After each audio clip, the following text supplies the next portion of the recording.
Hey guys, it's Rushy here. How are you all doing? Welcome back to the channel.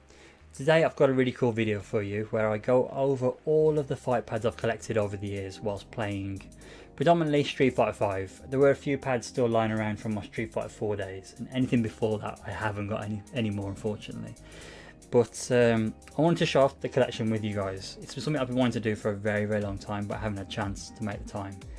But yeah, just a lot of pads I've collected. So I've been playing Street Fighter 5 for the past 4 or 5 years now, since it dropped. And it's a game I've taken fairly seriously in terms of getting better. And during that time, I have collected a number of pads, just out of curiosity and also just looking for a better control pad over the Hori Fighting Commander, which is my main control pad for Street Fighter 5. Street Fighter 4, I had some lesser known pads, which served me well during that time, but as I mentioned, I wasn't really a strong player or took it seriously. I've been playing fighting games since Street Fighter 2 Championship Edition and the original Tekken, so I've played a lot of fighting games over the years. The Versus series, probably none of them I was good at back in the day, but Street Fighter 5 definitely is my game at the moment. Which leads me on to the first pad. There's a reason why this is the first control pad, the Hori Fighting Commander. It's my favourite control pad over the years of playing Street Fighter 5. It's just a great pad, it feels great. The face buttons are well placed, they feel excellent, shoulders are perfect. The only drawback with this control pad is the D-pad. It does get loose after about 6 months of heavy use. It's quite small as well, which is, for me, I think it's so small it's kind of hard to feel where you are on the D-pad at times, but the D-pad does offer you a lot of leniency in terms of input, so those two things kind of cancel themselves out. So yeah, you can lose your track on the pad, but you get the leniency. It's just a great pad, and it's really cheap as well. It's still cheap even to this day, so this definitely is my favourite control pad of the ones we're looking at today. I've had probably about 1, 2, 3, 4, probably about 5 I think of these control pads over the years. I've got one on the PC which I haven't shown in the introduction, a white version, PC and Xbox. I've had a number of these ones because one broke I think, and I've got 3 now that are all working, going strong. But yeah, a great control pad, and probably my recommendation to anyone playing fighting games at the moment, like Street Fighter. I should note that on the D-pad I use ball of thumb, not tip of thumb. That is a big factor when buying control pads. I found that tip of thumb is quite good for various pads, but ball of thumb doesn't really work with some of the options that I've chosen. So I can talk about that as we go over the other control pads. The second pad I'm showing off today is the Power Ray Fight Pad. This one's a really new control pad, which I think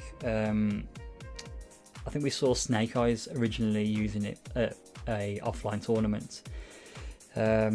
It's the best looking control pad out of all of them. It looks really nice and it does feel nice as well. I love the texture, the matte finish on it.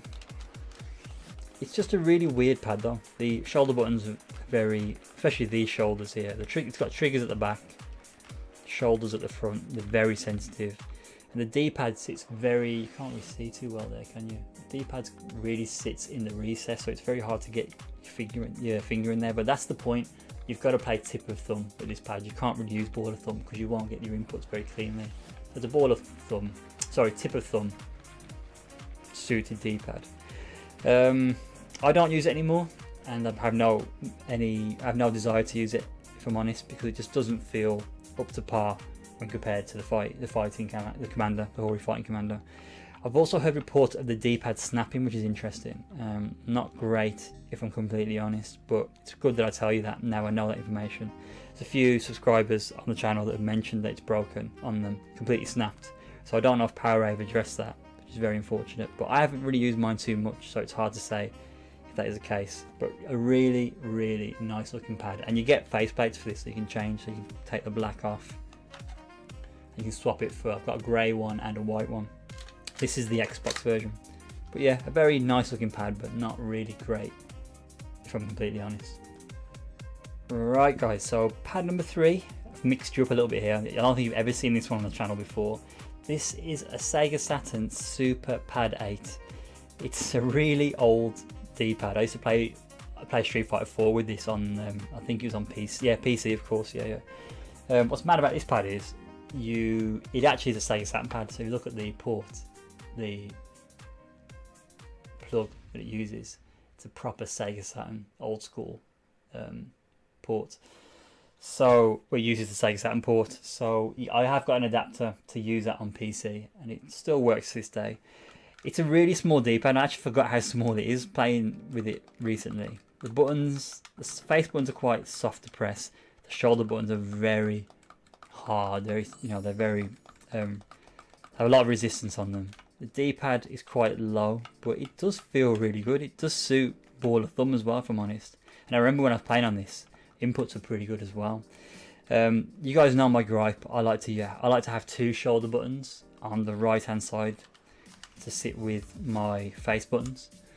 So yeah, I had to use the L and the R with this pad to have my 8 buttons. So I generally use L1 and R1 as my 3 punches, 3 kicks, and then the lights, mediums and heavies on the front of the D-pad. So that's how I use this one.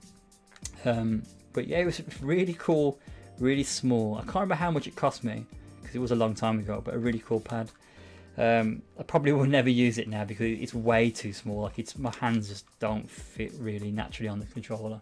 But yeah, it's an interesting one. I don't even know if they sell it anymore, to be fair. But yeah, I'm going to keep this one because it is good memories playing Street Fighter 4 on the PC with this one. Bam, bam, bam. Pad number 4 is the revised CATZ FightPad. I think it's the version 2 Pro. I don't know. It had some really long name, I remember.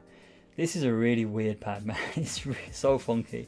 What's even more weird about it is, you can see there, I've actually broken off the analog stick. This FightPad comes with an analog stick there, which is ridiculous. So it was in the way of the D-pad. I kept knocking it, so I've actually snapped it off. So this is a custom build, guys. You won't find one anywhere in the world like this. I really like the D-pad. It's got a lot of movement in it, but it suited my ball of thumb inputs. But it's just really high. If you notice, like, it's really high where it sits on the pad. It should more naturally be in the middle there, but obviously because the analog stick was there, it would never be positioned there. It's got the touchpad, which is very cool as well. Glossy finish, as you can see. You can barely see it on the camera, it's so shiny. But yeah, the face buttons feel great. Shoulder buttons, I think from what I remember, they were good as well. The triggers, it's got big ass triggers, man. Like this is like you're playing like a racing game or like Modern Warfare or something. I don't know. It's very strange to have triggers like that on a fight pad. It's just badly designed, if I'm honest. It had potential, but yeah, the layout of things on it, the triggers. It's actually it's got Street Fighter 5 on it as well. It's a Street Fighter 5. So Street Fighter 5 Arcade FightPad Pro. I think it's a version 2. But yeah, it's just a really shady pad, man. I don't know. It's the most unusual out of all of them here, and it definitely wasn't thought out properly. But it served me fairly well. It wasn't that bad to play with, if I'm completely honest. But this just did not feel the D-pad in the right place. But yeah, a worthy mention anyway. I never use it. I was almost going to throw it in the bin at one point. So I don't know what to do with it now with the custom mods and that. But right, yeah, that's the Mad CATZ. So this is a original Sega Saturn 6-button control pad. I bought this on eBay around the time I had the Super Pad 8 that I showed earlier on the video. I bought it around the same time I had that controller, purely because, as you can see, it's a legit Sega Saturn pad. This worked in the adapter, so I could use this on Street Fighter 4. It wasn't very good, to be honest. I mean, like, I remember back in the day when I had a Sega Saturn and I used this control pad. I fell in love with it. I loved it. It was the first like solid 6-button controller that I ever used, and using this one now, especially after I've used things like the Hori, the RAZER, this is trash, man. It's so bad. It was really good back in its day, but it just can't compete with them now.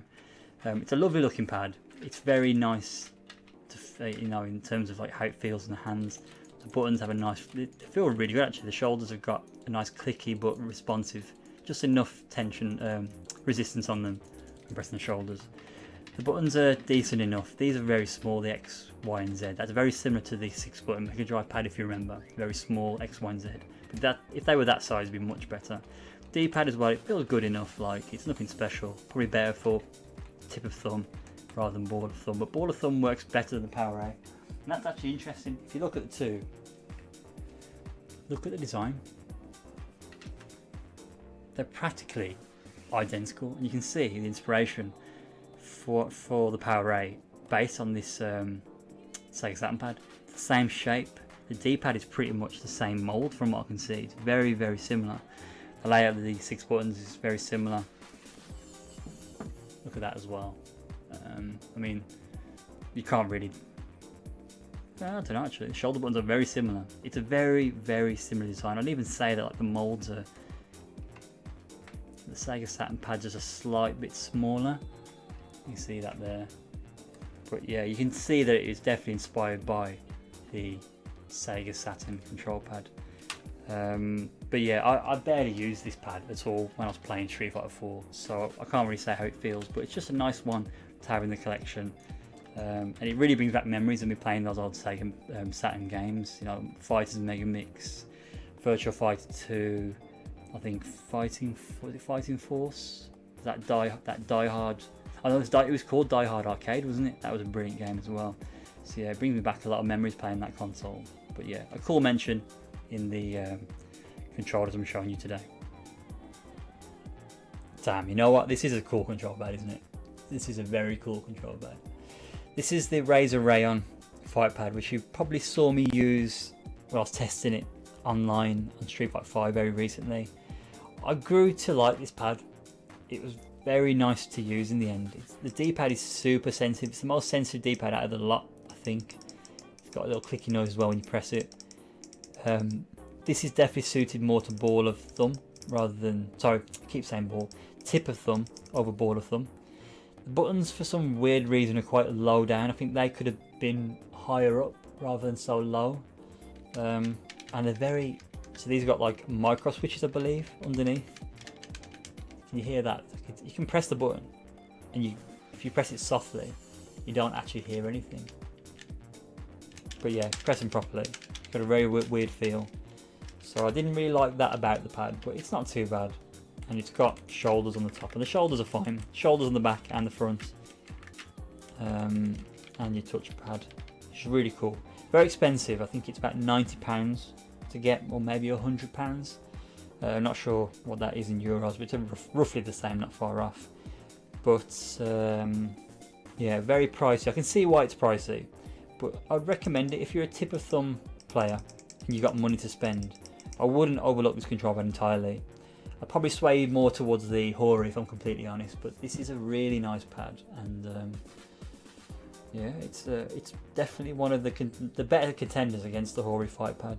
I think I mentioned in the previous video I am selling this and the Power Ray, so I'm going to flog it on eBay I think. But yeah, I mean, if I was a tip of thumb player I would definitely give this a long-term test to see how I got on with it. But yeah, a very sexy, very nice looking, and just very classy pad. It does have like an element of like classiness to it, and it's quite light. It looks like a heavy pad. Power Ray is much heavier. That's because it's got weights in it. But this is quite a light pad. It's very similar to the Hori in that sense. And last but by no means least, we have PlayStation 1, the original PlayStation Hori FIGHTPADs, Hori controllers. These are cool little pads, man. They're 6-button layouts. I mean, every controller in this video, because of FIGHTPAD video, they're all 6-button on the face of them. These have got shoulders as well. So this pad is the two-sway or two-way PlayStation controller. So you've got a shoulder button each side there. It's a very small pad, but the fact that it's quite wide is cool because it does sit naturally in your hand, which is funny because it looks very small. So yeah, it does sit naturally with my thumbs in place. The D-pad feels great. It does feel really good, but for me, why I struggle with this pad personally is because of the layout of the shoulders. 2 shoulders here would have been fantastic, but this was an old control pad.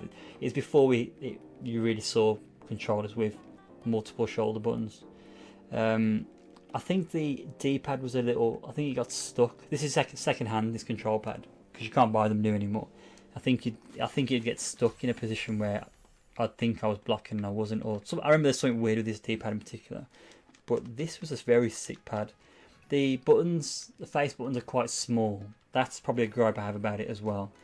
But ultimately, this particular pad I couldn't use because of the shoulders. I think the D-pad was fine on this one. I think it was this one where I struggled with the D-pad. But a really cool retro controller. I've kept it because, you know, they're not really worth much now for sold them. It's just nice for retro value. You need a Brook adapter to use these because obviously because they're PlayStation original pads. PS1 port you're gonna need. So you need a Brook, I think it's PS2 to PS4 adapter, and that will work on your PS4 then. That's that one. This is another one. I don't know the name of this one. This one's a bit more crazy, man. There's a lot more going on with this one. So you have got the multiple shoulders here. You've got the face buttons here front, the 6 buttons. These are small again. And then the D-pad, this one isn't as good as the previous one. So the D-pad on the two-way is better than this one. This one's a little more recessed. You don't really get the feedback you get on as you get on the other one. And I think this is the one where it gets jammed. It's stuck in position, so you don't get your inputs very well. This was actually a nightmare to use this pad. I just thought it was cool, and I was hoping that I could use the 2 shoulders. And I think there was even something about this. I couldn't use both shoulder buttons from memory. I'd have to test it again and see. But a very cool looking pad that I want to show off to you guys as well. That's pretty much it. I've got other control pads. I'm trying to think what other ones I've got, but they're not really fight pads, so it's not really worth mentioning this video. But we'll always have a big place in my heart, this control pad. I'm still using it to this day. Until they bring out a new one, I don't think I'll swap and change. The only temptation I've got from moving from the Hori Fighting Commander is a hitbox, but I just haven't really invested the money, or I don't want to make that investment in the hitbox just yet, because I don't really play Street Fighter 5 that much at the moment. But guys, I hope you've enjoyed that video. There's a lot of control pads there, you can see I've collected. But as I mentioned, I am selling the Power 8 and the RAZER. It'll obviously be EU, well, it'll be UK only where I'll sell that. But yeah, I mean, if you want to know more about any of the control pads, just fire questions my way and I'll let you know as much detail as I can. But I hope you enjoyed the video, guys. That is the Rushy Fightpad collection. I shall see you in another video. Take care.